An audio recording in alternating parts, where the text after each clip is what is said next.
안녕하십니까.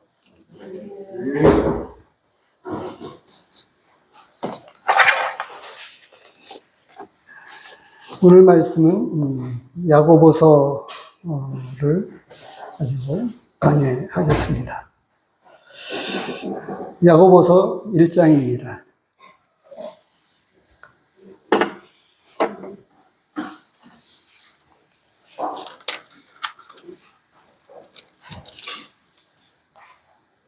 야고보서 1장 1절로 11절까지의 말씀을 먼저 봉독해 드리도록 하겠습니다.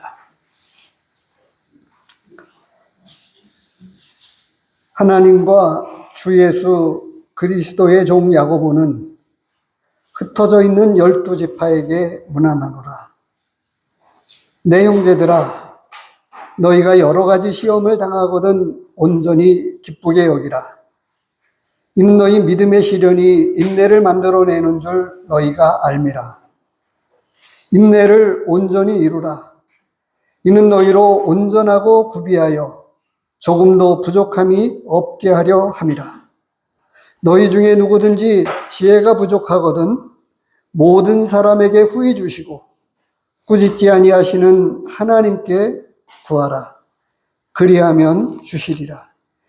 오직 믿음으로 구하고 조금도 의심하지 말라. 의심하는 자는 마치 바람에 밀려 요동하는 바닷물결 같으니 이런 사람은 무엇이든지 죽게 얻기를 생각하지 말라. 두 마음을 품어 모든 일에 정함이 없는 자로다. 낮은 형제는 자기의 높음을 자랑하고 부한 자는 자기의 낮아짐을 자랑할지니 이는 그가 풀의 꽃과 같이 지나감이라. 해가 돋고 뜨거운 바람이 불어 풀을 말리면 꽃이 떨어져 그 모양의 아름다움이 없어지나니 부한 자도 그 행하는 일에 이와 같이 쇠잔하리라. 오늘 이 말씀을 가지고 확실한 믿음은 이라고 하는 제목으로 이 말씀을 같이 상고하겠습니다. 저는 이 야고보서를 깊이 묵상하면서 생각하게 되는 것은 왜 특별히 5절 말씀이 더 큰 의문이 들었습니다. 왜 지혜가 부족하거든 모든 사람에게 후히 주시는 꾸짖지 아니하시는 하나님께 구하라. 왜 이 지혜에 대해서 언급하고 있나 하는 생각이 들었습니다. 이 야고보서는 조금 일관성이 없어 보이는 듯 합니다. 시험에 대해서 이야기를 했다가 지혜에 대해서 이야기를 하고 그리고 재물과 관련해서 낮은 자와 부한 자에 관해서 이야기를 하고 있습니다. 왜 일관성이 없는 것처럼 보이는 이 말씀을 하게 되었을까요? 우리가 아는 대로 야고보서의 가장 큰 특징 중에 하나는 행함이 없는 믿음은 죽은 것이다. 한 번쯤은 들어본 내용이지요. 대부분 이 야고보서의 가장 특징적인 믿음은 행함과 함께 일한다라고 하는 부분을 말씀해 주고 있는 것에 관해서 대체적으로는 내용을 알고 있습니다.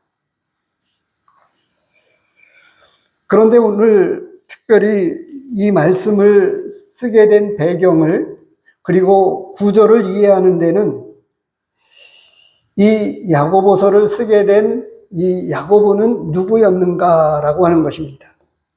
어떤 사람일까요? 야고보에 관해서는 세 부류의 사람이 나오고 있습니다. 정확하게는 네 부류죠. 야고보 이 지금 쓰고 있는 저자와 대필했다고 이렇게 표현하게 되겠죠. 하나님의 말씀을 받아서 기록한 야고보와 다른 야고보들이 있습니다.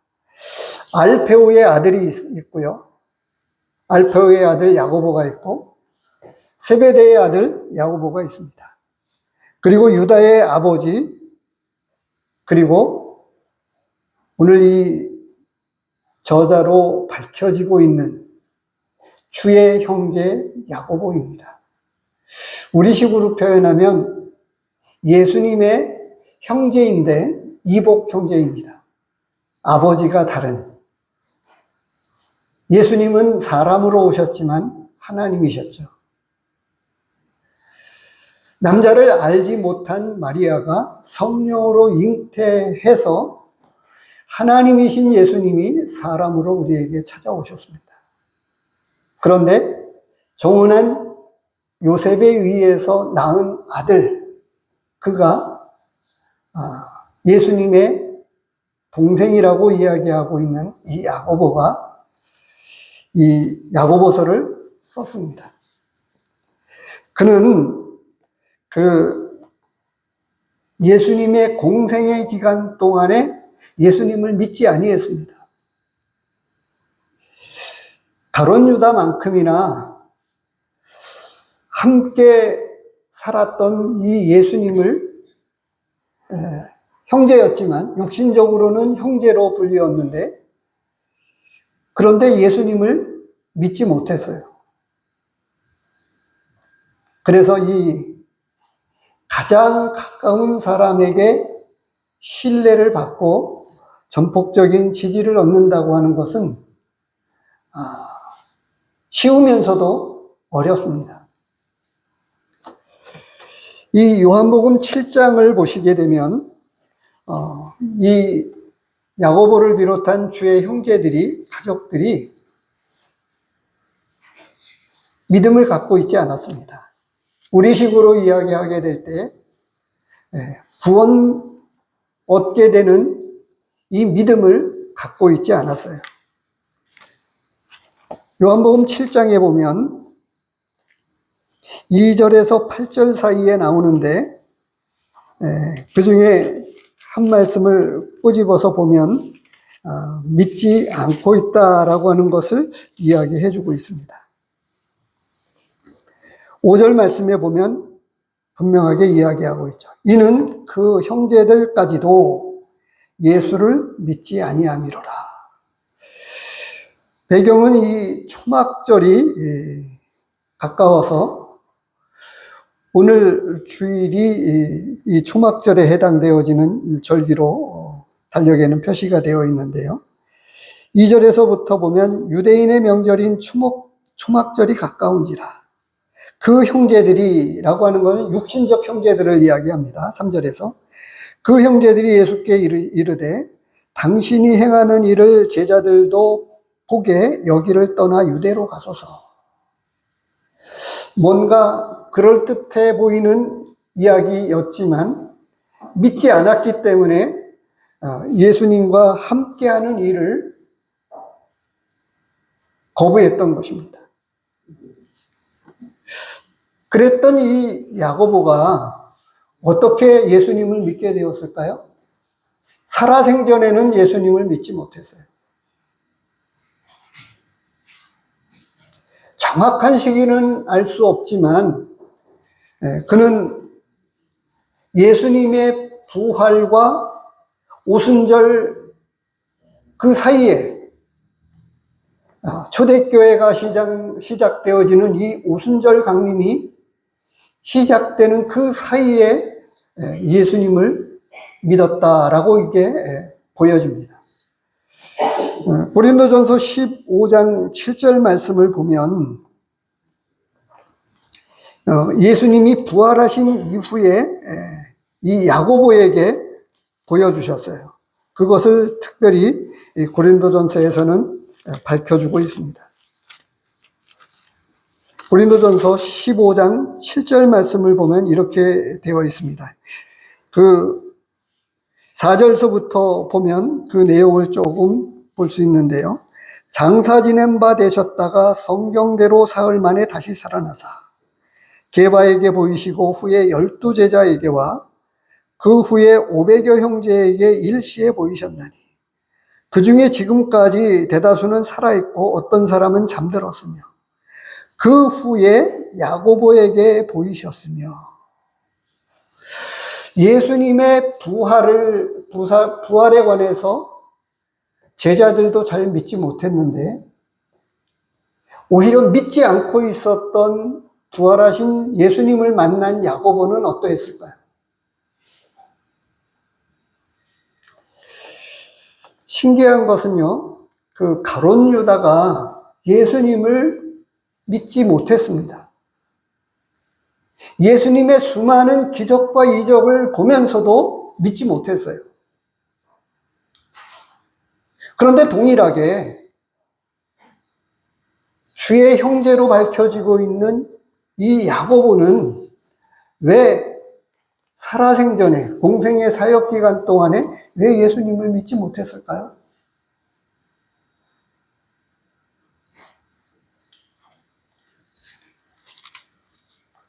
그런 이유에 관해서는 여러 가지로 생각해 볼 수도 있겠습니다만, 그런데 분명한 것은 그가 믿었다고 하는 거예요. 어제 한 사람과 식사를 하면서 마음의 깊은 고민을 털어놓더라고요. 믿지 않고 있는데 하나님의 말씀을 들어야 되느냐, 교회를 나가야 되느냐, 이런 고민을 털어놓았습니다. 우리 성도님들의 경우에 믿기 전과 믿기 이후에 어떤 변화가 일어났습니까?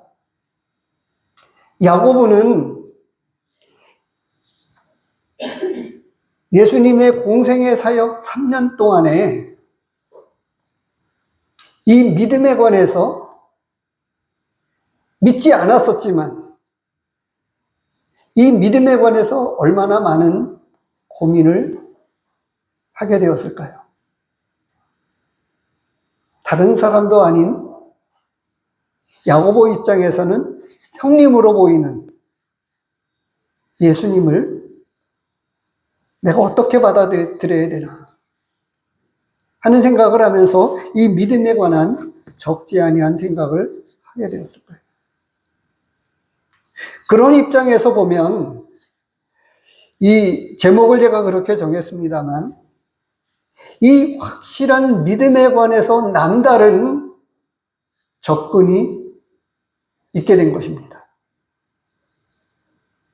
분명한 믿음, 확실한 믿음에 관해서 다른 사람들보다는 더 많은 고민과 생각을 가지고 그 이후에 예수님을 믿게 되었기 때문에 이 믿음에 관해서 그는 남다른 접근을 하게 되었던 것이죠. 그래서 이 야고보서의 시작에서부터 이 가장 특징으로 보이는 이 전반적으로 흐르고 있는 이 내용에 관해서는 확실한 믿음에 관해서, 분명한 믿음에 관해서 그것을 이야기해 주고 있다고 하는 거예요. 로마서는 아주 그 논리정연한 구원론, 구원에 관한 이 하나님의 은혜에 관해서 아주 조목조목 구약의 사건들로부터 시작해서 조목조목 이야기를 했다면 이 믿음에 관해서 실질적인 접근을 하고 있는 것입니다. 왜냐하면 본인이 살아생전에, 예수님 살아생전에 믿지 않았기 때문에 수많은 기적과 이적을 보았고 들으면서도 예수님을 따라다니지는 아니했지만 그가 행하신 일들을 여러 사람들을 통해서 들었고 보았던 많은 사람들의 증언을 통해서 여전히 그는 육신의 거풀을 넘어설 수가 없었어요.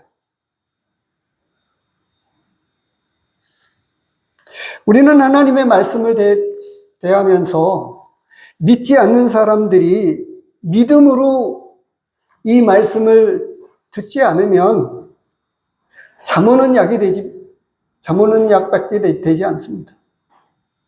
그런 경험은 아마 저에게도 우리 성도님들에게도 대부분 있을 것입니다. 따분한 하나님의 말씀이고 좀처럼 이해되어지지 않는 이 말씀 때문에 많은 사람들이 교회에 출석을 하지만 졸리는 시간밖에 되지 않습니다. 믿음으로 들어야 이 하나님의 말씀이 들리게 되고 마음에 와닿게 되는 거죠.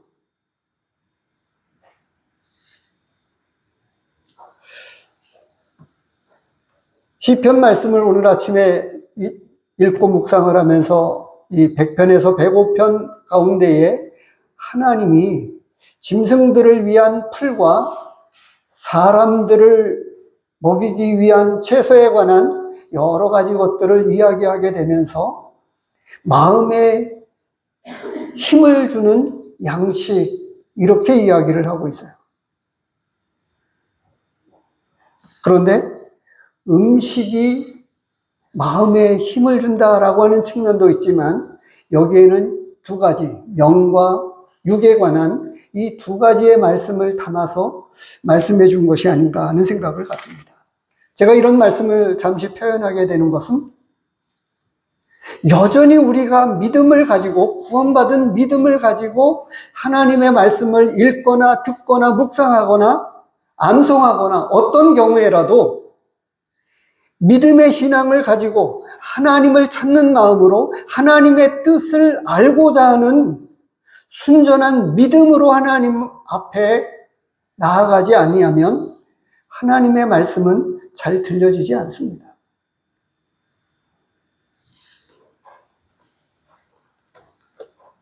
누구죠? 밤새도록 말씀을 듣다가 창가에 앉아서 떨어져 죽은 사람. 갑자기 제가 이름이 생각이 안 납니다. 그런데 하나님이 살려주셨어요. 그리고 또 다른 말씀에 보면 하나님의 말씀을 들을 때 하나님의 말씀으로 받게 되었다라고 하는 말씀을 이야기해 줌으로 인해서 하나님의 말씀은 믿음으로 들어야만, 이렇게 말씀을 드리면 이해하기 쉬울 거예요. 어린아이는 어른들이 하는 말을 잘 알아듣지 못합니다. 구원받았다라고 하는 것을 단적으로만 표현한다면 영적인 새로운 출생을 이야기하는 거죠. 그런 의미에서 영적인 출생만 가지고서는 하나님의 말씀을 깊이 있게 알아듣고 생각하게 되기는 어렵다는 것입니다.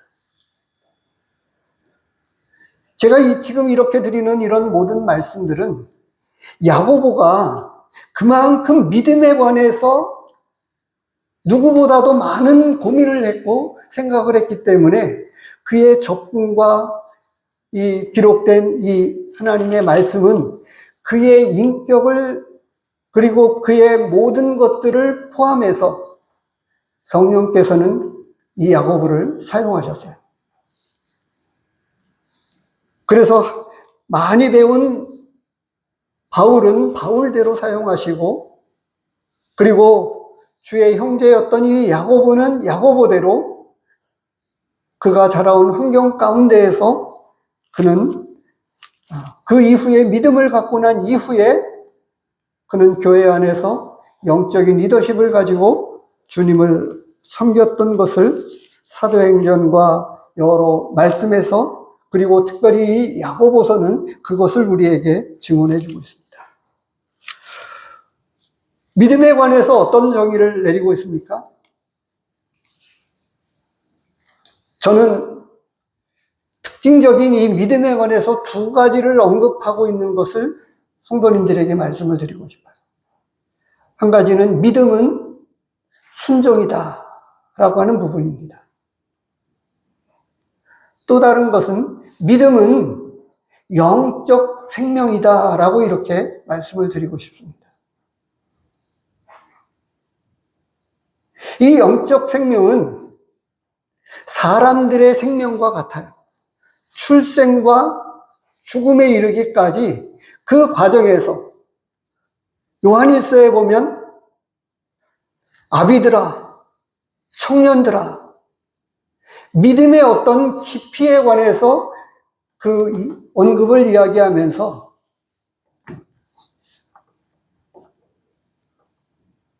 말씀해주고 있는 것을 볼 수 있어요.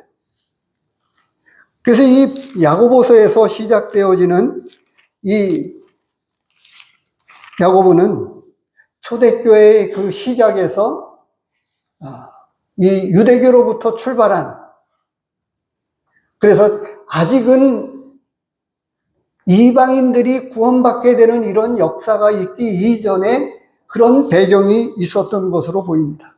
왜냐하면 1절 말씀이 하나님과 주 예수 그리스도의 종 야고보는 흩어져 있는 12지파에게 문안하노라 라고 이렇게 표현한 것을 놓고 보게 될 때, 교회는 유대인들로 구성되어진 이스라엘 백성들로 구성되어져 있는 교회가 아니었음에도 불구하고 초대교회의 시작과 출발이 유대인들을 중심으로 모여졌던 것, 그 배경 가운데 있었던 것을 보게 됩니다. 그러면서 이제 바로 거두절미하고 본론에 들어가서 서신을 통해서 12지파에 흩어져 있었던 이 믿음의 성도들, 유대인들이었지만 이스라엘 백성들이었지만 분명한 믿음, 확실한 믿음을 갖고 있는 사람들에게 이야기합니다. 내 형제들아, 너희가 여러 가지 시험을 당하거든 온전히 기쁘게 여기라. 근데 여기서 이야기하고 있는 시험은 무엇일까요? 이것은 외적인 요인입니다. 내적인 요인은 12절에서부터 이야기하고 있는 내용입니다. 우선은 외적인 요인. 초대교회가 당면에 있었던 환난과 핍박과 여러 가지, 여기에는 생활고 문제도 포함되어 있었겠죠.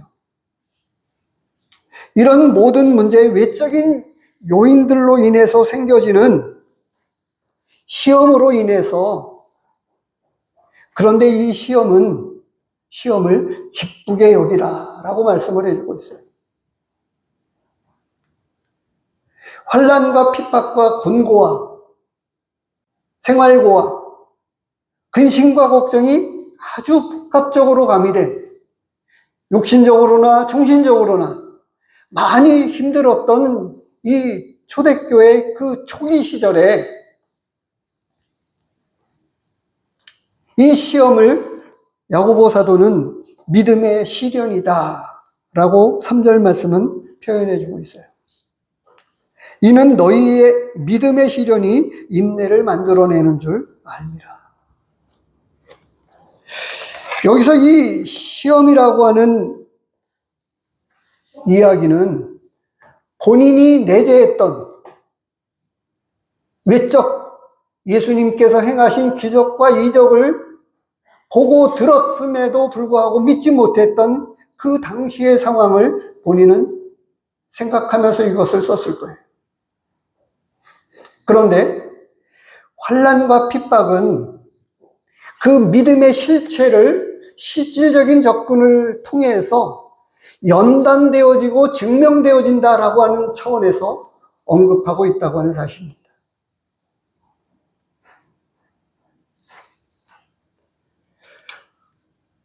오늘 살아가는 우리에게 있어서 믿음의 연단은 어떻게 이루어집니까? 하나님은 우리를 연단하십니다. 그리고 연단 가운데에는 외적인 요인들을 포함해서 다양한 것을 통해서 하나님은 연단하시는데,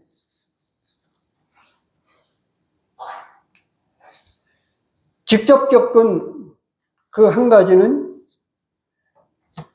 이름은 거명하지 않겠습니다. 오래전에 우리와 함께 나오던, 김천에서 나오던 한 사람을 우리는 기억할 거예요. 근데 이분이 언니를 따라서 서울에 있는 영등포 교회에 가끔씩 나갔습니다. 그리고 이 여름 수양회에 함께 해서 복음을 듣고 굉장히 기뻐했습니다. 그리고 돌아왔는데 함께 하고 있는 동안에 본인은 믿는다고 시인을 하기는 했습니다. 그런데 어느 한 날 그 영등포 교회에 계시는 한 장로 형제님이 제게 전화를 주셨어요. 수양회 기간 동안에 그리고 교회에 영등포 교회에 가끔씩 얼굴을 보여주면서 함께하는 시간들을 통해서 그가 구원받은 것 같은데 침례를 주었느냐고 물었습니다. 단순한 질문이 아니었고요. 아마 언니를 통해서 아직 안 받은 것도 아마 듣고 있었을 거예요. 그런데 침례를 주면 어떻겠느냐라고 하는 이야기를 분명하게 언급했었습니다. 제가 생각할 때는 그러지 아니했습니다. 그 이후에 그는 시인은 했었지만 그 이후에 마음이 돌변해서 언니에게도 그리고 우리에게도 전화번호까지 바꿀 정도였어요. 그리고 얼마나 많은 여러 지역교회 안에서 침례받은 이후에라도 분명한 믿음이 없어서 세상으로 돌아간 사람이 얼마나 많이 있습니까? 믿음은 증명되어집니다. 그래서 이 야고보서 전체는 믿음은 단순한 이론이 아니다라고 하는 것을 이야기해주고 있어요. 믿음은 실질적인데 그것은 삶 가운데서 드러나고 증명되어지는 것이라고 분명하게 이야기하고 있어요. 왜 그랬을까요? 본인이 그런 고민을 했기 때문입니다. 기적을 보거나 듣거나 했지만 그는 믿지 아니했다가 부활 이후에 그리고 오순절 사건 이후에 오순절에 그는 누구보다도 앞장서서 기도했어요. 예수의 형제들과 전혀 기도에 힘썼다라고 하는 부분이 사도행전에 나오고 있습니다. 한번 보겠습니다.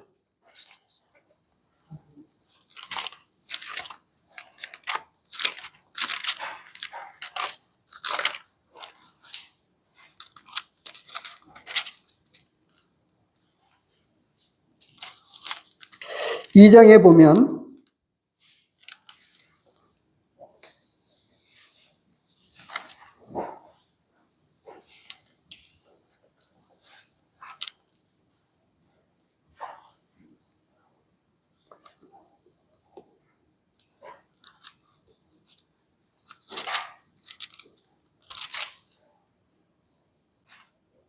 14절서부터 보겠습니다.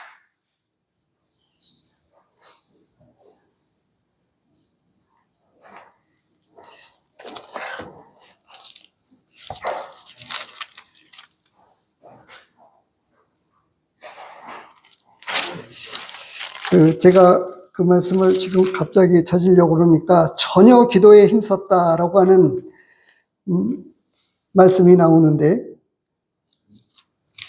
몇 절이죠?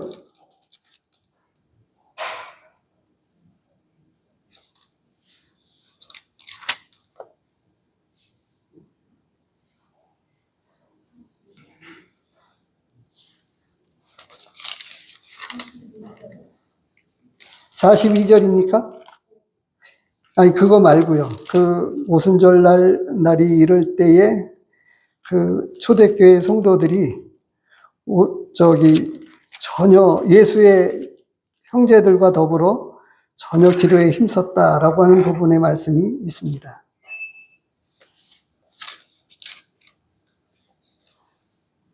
나중에 한번 찾아보면 좋겠습니다. 그렇게 해서 이 야고보는 예수님을 분명하게 믿고 난 이후에 누구보다도 앞장서서 기도하게 되었어요. 사람으로 이해하거나 그러지 않고 이것은 하나님이 하시는 일이기 때문에, 그래서 야고보서도 1장에서도 그는 스스로를 낮춰가지고 이렇게 이야기합니다. 어떻게 이야기하죠? 예수의 종 야고보는, 예수 그리스도의 종 야고보는 이렇게 표현하고 있어요.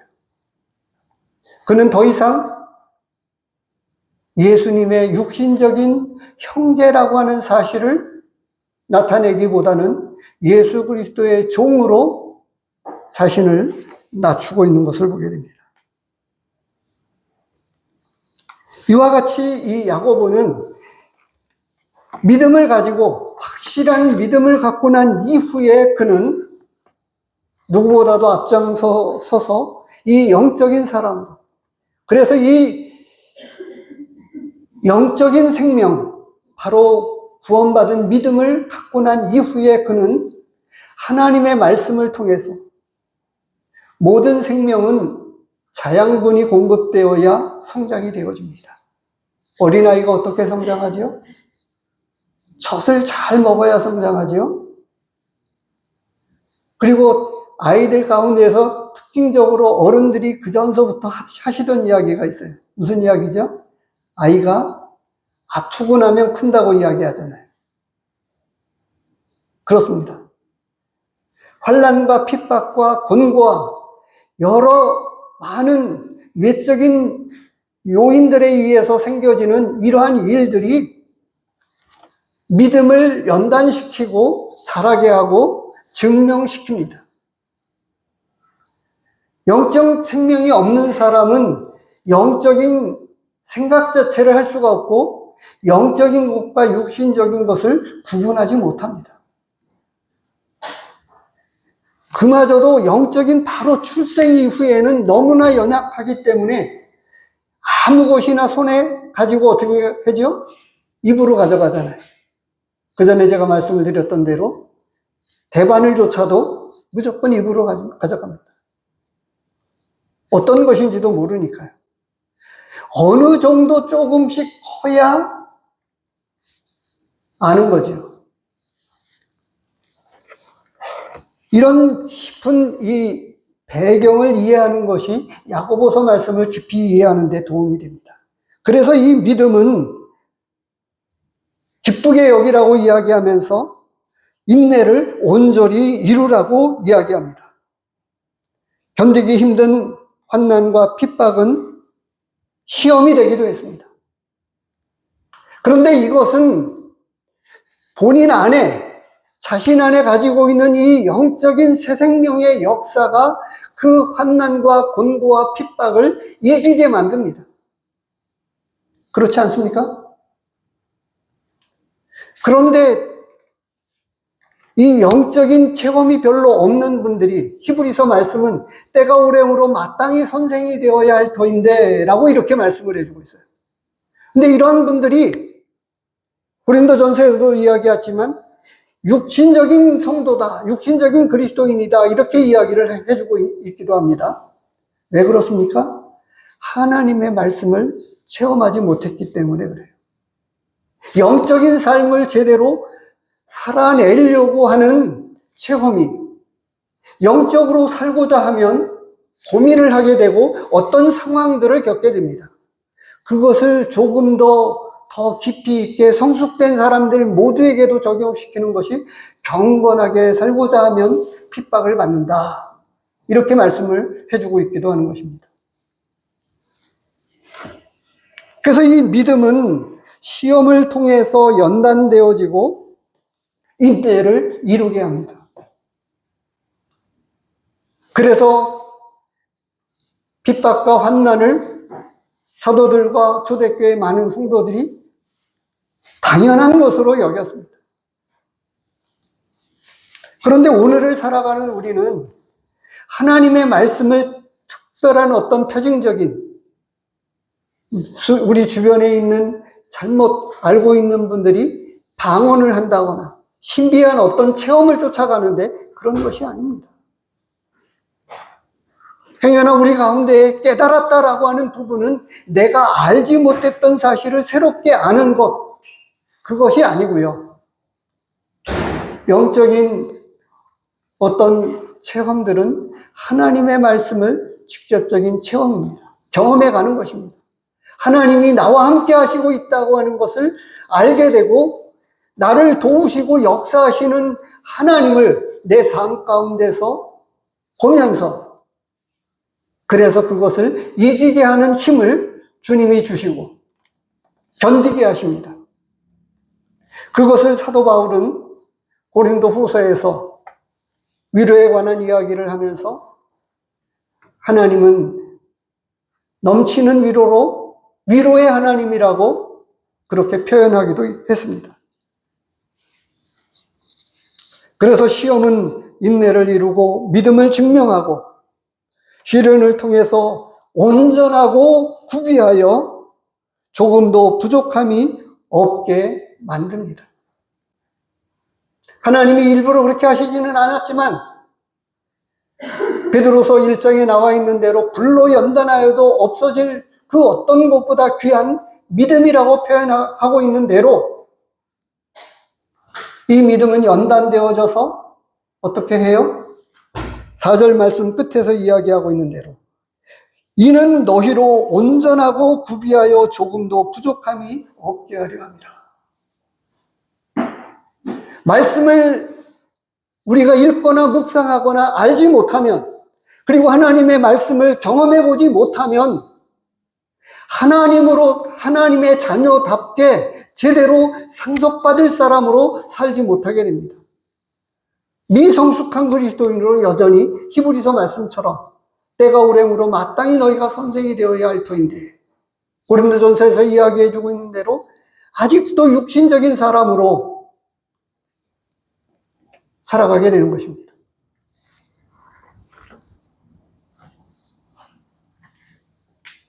이러한 연단은 어린아이가 뜨거운 걸 한번 맛보면 뜨거운 것에는 절대 손을 대지 않습니다. 뜨거운 것에 가까이에 이렇게 손을 대려고 하면 어떻게 하죠? 아이도 손을 뺍니다.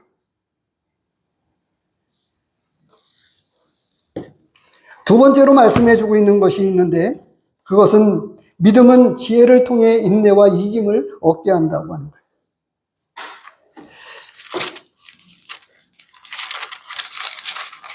위로부터 난 지혜는 첫째 먼저 성결합니다. 그래서 오늘 함께 공부하게 될 이 사도행전 6장에 보면 이 지혜에 대한 말씀이 나오는데 지혜는 육신적인 지혜가 아니고 사도행전 6장의 말씀을 보면 조금 더 이해가 갑니다. 6장 사도행전 6장 5절입니다. 3절 말씀입니다. 형제들아 너희 가운데서 성령과 지혜가 충만하여 칭찬받는 사람 7을 택하라. 지혜는 단순한 지혜가 아닙니다. 영적인 사람을 이야기해 주고 있어요. 그래서 이 뽑힌 사람 가운데에 이 스데반 같은 경우에 바로 여기 스데반이 제일 먼저 언급이 되고 있죠. 5절 말씀에 보면. 그런데 이 스데반이 기사와 표적을 행합니다. 사도들과 방불하게 기사와 표적을 행하면서 그 사람들을 그리고 능히 이기기도 했습니다. 심지어는 제사장의 무리도 이 복음 앞에 굴복하게 되는 일까지 일어났다고 이야기합니다. 생각해 보십시오. 지혜는 무엇입니까? 환난과 핍박이 옵니다. 내가 어떻게 답변해야 되느냐? 어떻게 이 시련을 이겨낼 수 있을까? 이것을 깊이 생각하게 되면 하나님의 지혜를 찾게 됩니다. 이 영적 위기 앞에 하나님의 뜻을 구하고 하나님은 이때 어떻게 하시기를 원하시는지 하나님의 뜻을 구하면서 하나님의 말씀을 기다리고 바로 영적인 사람으로 하나님이 만들어 가시는 것을 경험하게 됩니다. 영적이지 못한 성도들은 어떻게 할까요? 급급하게 이 환난을 벗어났으면 좋겠다고만 생각을 합니다. 그러나 참된 그리고 확실한 믿음의 사람은 어떻게 하죠? 어떻게 이 위기를 믿음으로 극복할 수 있겠습니까? 라고 하나님 앞에 질문하면서 하나님 앞에 나아가게 되는 거예요. 그런 점에 있어서의 지혜입니다. 그래서 이 환난과 핍박과 곤고 가운데에서 이 하나님께 구하는 지혜는 영적인 사람을 찾게 되는 우선적인 간구입니다. 그래서 두 번째로 이야기하는 내용 가운데에는 바로 누구든지 지혜가 부족하거든. 그래서 지혜를 언급하고 있는, 지혜를 구해야 된다라고 하는 이유를 분명하게 이야기하지 않고 있는데 그 배경 가운데에는 깊이 그 내용을 들어가 보면 이해할 수 있습니다. 하나님의 말씀을 깊이 묵상하면 하나님은 이 말씀을 통해서 나에게 무엇을 말씀하시기를 원하시는 건가? 라고 이 하나님의 뜻을 알려고 하는 영적인 기도가 없이는 하나님의 말씀은 열리지 않습니다. 그런데 여기서 언급되어지는 것이 무엇을 이야기해 주고 있죠? 믿음으로 구해야 된다라고 언급한 뒤에 끝에 보면 8절에 두 마음을 품어 모든 일에 정함이 없는 자로다. 육신적인 성도들은 두 마음을 품었기 때문에 하나님의 뜻을 구하는 일에, 하나님의 지혜를 구하는 일에 마음을 갖고 있지 않기 때문에, 믿음으로 구하지 않기 때문에 하나님께서 주시는 그 지혜를 얻을 수 없다라고 말씀을 해주고 있는 거예요. 끝으로 이 재물에 관해서 특별히 언급합니다. 표현에서는 낮은 형제로 이야기를 하고 있는데 대비되고 있는 이 부한 형제를 이야기하게 됨으로 인해서 이 가난한 성도와 재물이 많은 한 성도를 대비해서 본문은 이야기를 해주고 있습니다. 그렇게 해서 이 믿음은 재물에 대한 새로운 영적 안목을 갖게 합니다. 이것을 다른 성경으로 조금 쉬운 성경으로 제가 그 다른 성경을 조금 인용해서 갖고 왔는데요. 말씀을 드리면 9절 10절을 이렇게 표현해 주고 있어요. 만일 가난하거든 하나님께서 자기를 영적인 부자로 만드신 것을 자랑스럽게 여기십시오. 10절 만일 부하거든 하나님께서 자신에게 영적인 부족함을 보여주신 것을 자랑하십시오. 그것은 부자도 들에 핀 꽃과 같이 결국 죽고 말 것이기 때문입니다. 재물이 많고 적음에 대해서 결코 연연해하지 않고 그리고 환난과 핍박과 곤고 가운데서 그리고 심지어는 죽을 수도 있는 이런 큰 영적인 위기 앞에 재물에 대해서 초연할 수밖에 없게 되는 거예요. 우리 모두가 이런 확실한 믿음을 가지고 그리고 그 믿음 안에서 이런 삶을 살게 되기를 바랍니다. 확실한 믿음은 시험을 통해서 연단되어지고 증명되어집니다. 확실한 믿음은 지혜를 통해 인내와 이김을 얻게 됩니다. 확실한 믿음은 재물에 대한 새로운 영적 안목을 갖고 재물을 뛰어넘어서서 환경을 뛰어넘어서서 믿음으로 살아가게 합니다. 그런 확실한 믿음, 분명한 믿음을 가지고 살아가는 우리 모두가 되기를 원합니다. 기도하겠습니다. 사랑하는 아버지